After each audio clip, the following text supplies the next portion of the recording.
Saya Elizabeth Inandiak.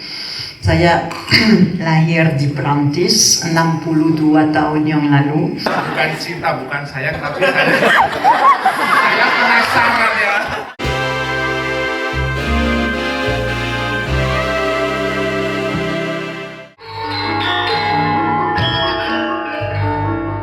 Mingkar mingkur dengan koro angkarono karnan marti siwi sinau ras pinelito sinuko sinukarto mereka tarto pakartine ilmu luhur kantung rapneng tanah Jawi agomo agomeng aji.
Pertunjukan atau pelatihan karawitan tadi ya, yang sepertinya sebagai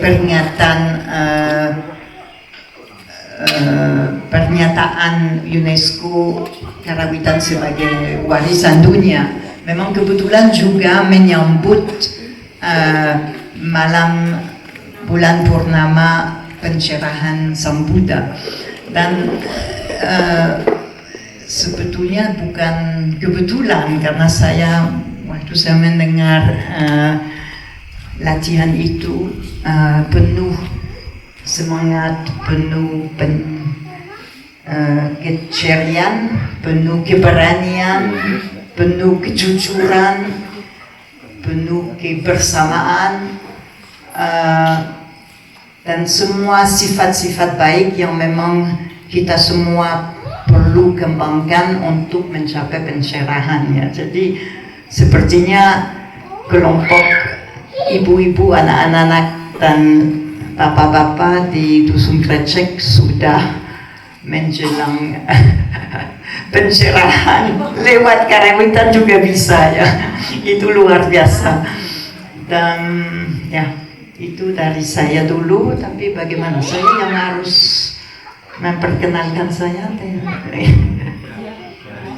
Oke. Ya, jadi nama saya Elizabeth Inandiak.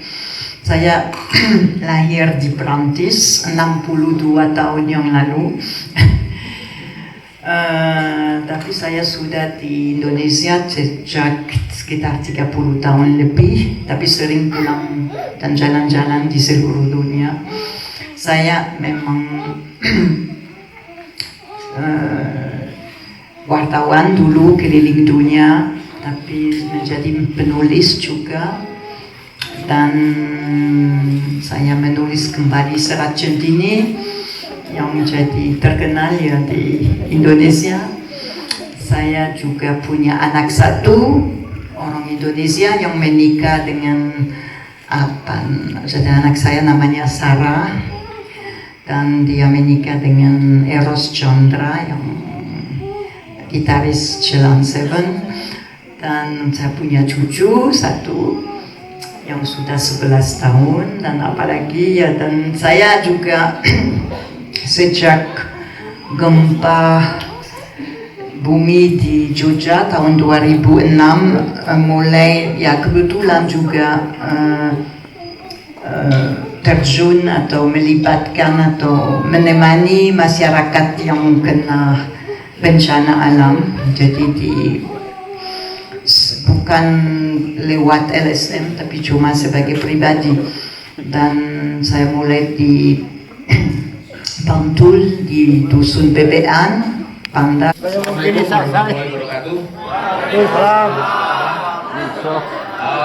Pertama-tama saya ingin mengucapkan selamat Hari Waisak buat seluruh semua yang ada di sini.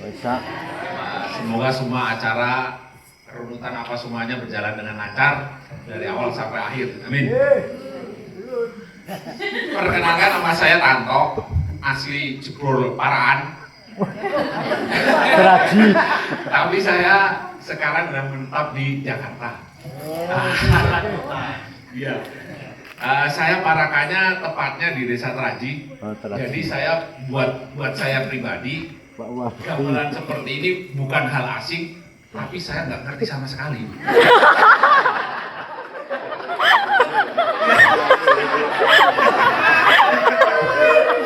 Baik.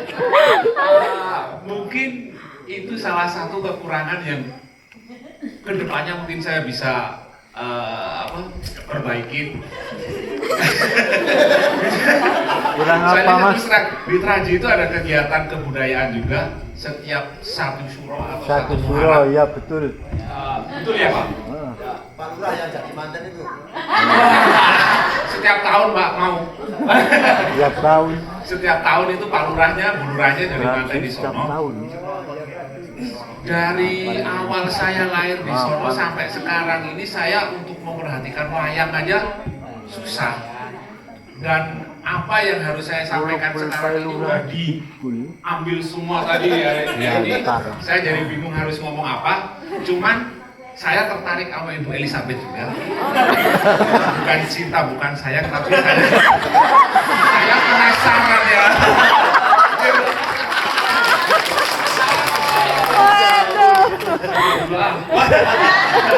Enggak Ibu, saya ini terus terang Bu, dari cerita tadi saya nggak ngerti sama sekali, kekrecek ini juga baru sekali, itu atas dasar diajak gratisan Bu.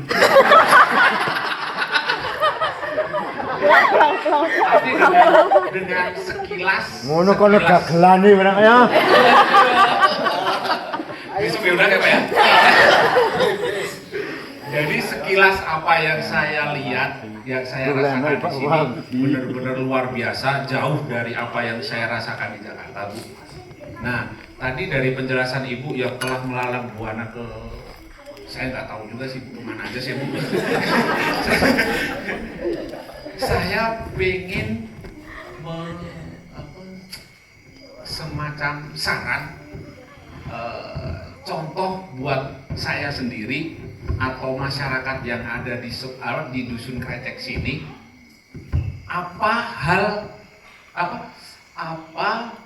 hal yang bisa ditonjolkan lagi sebagai salah satu magnet bahwa Krecek itu seperti ini loh, yang bisa menarik kayak semacam orang-orang bodoh kayak saya itu, oh di Krecek tuh sebenarnya ada begini gitu. Jadi hal-hal yang udah baik ini tapi yang paling menonjol yang bisa menarik orang-orang untuk datang ke sini. Pasang berani.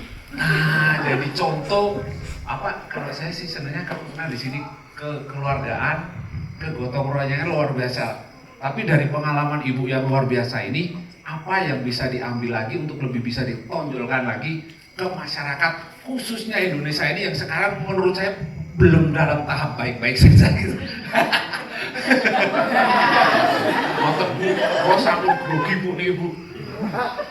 Jadi apakah mau ditambah atau kenapa Dusun Krecek ada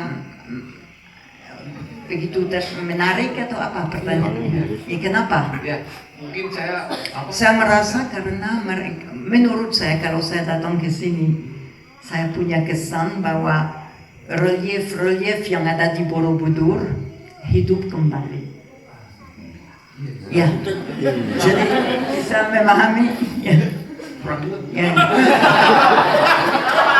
Semua cerita-cerita yang diukir di Borobudur, di Candi Borobudur, yang ada warisan budaya nasional dan warisan budaya dunia ya, itu di sini seperti bukan benda mati, tapi ya mungkin benda mati. Banyak orang pikir itu benda mati, tapi kalau datang ke dusun Grecek, ini seperti hidup kembali.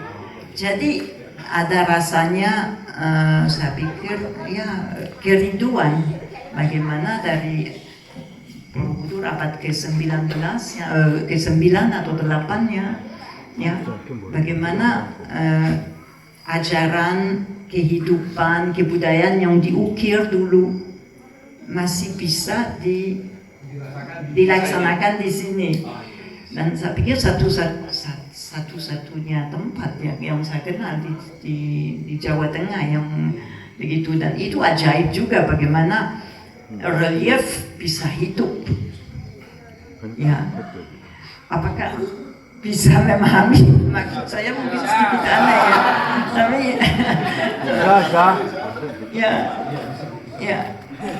Dan saya pikir karena secara tidak sadar masyarakat, terutama masyarakat Jawa, sedikit rindu kepada zaman itu ya, karena zaman emas untuk ya, karena Borobudur itu mendunia seperti Muara Jambi. Muara Jambi menjadi pusat pendidikan yang terbesar, antara orang Cina yang datang, orang India ya. Sejak itu tidak pernah terjadi, dan sama dengan Borobudur ya.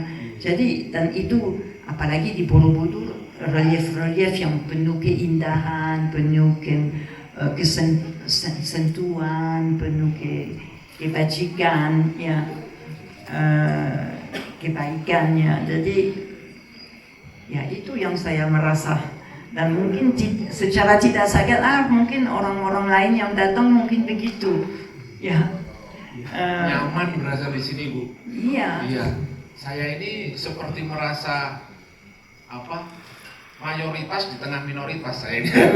Iya juga, mungkin itu terbalik, bagus juga merasa. Bagaimana bisa merasa? Ya juga, ya itu menarik juga ya. Kesan baru juga ya. Iya. Ya, bagaimana kita? Ya itu menarik sekali. Jangan sekali, Bu. Berkali-kali. Oke, siap, Bu.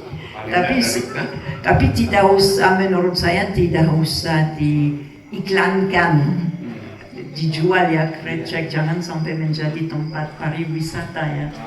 Ya, tapi tetap tempat di mana orang datang untuk berkunjung ya, seperti saudara atau keluarga ya. Karena kalau jadi tempat pariwisata bisa cepat rusak ya, itu yang ya, pariwisata berarti kita menjual diri ya, atau menjual ya. Jadi di sini ada harta karun yang cukup sangat berharga, jadi jangan sampai dijual ya. Ya. Berarti yang perlu ditonjolkan itu jangan sampai ke segi ekonomi gitu ya. Dijual itu maksudnya Mbak, apa Mbak namanya Mbak? Lomba. Hasil. Ya. Hasil yang tinggi. Secara ekonomi kan masyarakat juga perlu berkembang gitu ya, tapi tentu saja memperhatikan adat budaya dan lain-lain ya. Tidak harus, kalau menjual kan mungkin kita promo, ini ada ini ya, terus kita sediakan hotel dan lain-lain, tapi kami lebih konsepnya sama warga dan mengikuti kegiatan warga. Ya itu yang seperti terjadi di Muara Jambi juga. Jadi masalah pariwisata di sana ya, di luar kendalian mereka karena itu jadi situs cagar budaya nasional. Jadi tetapi bisa cepat merusakkan warga kalau karena uang parkir.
Kota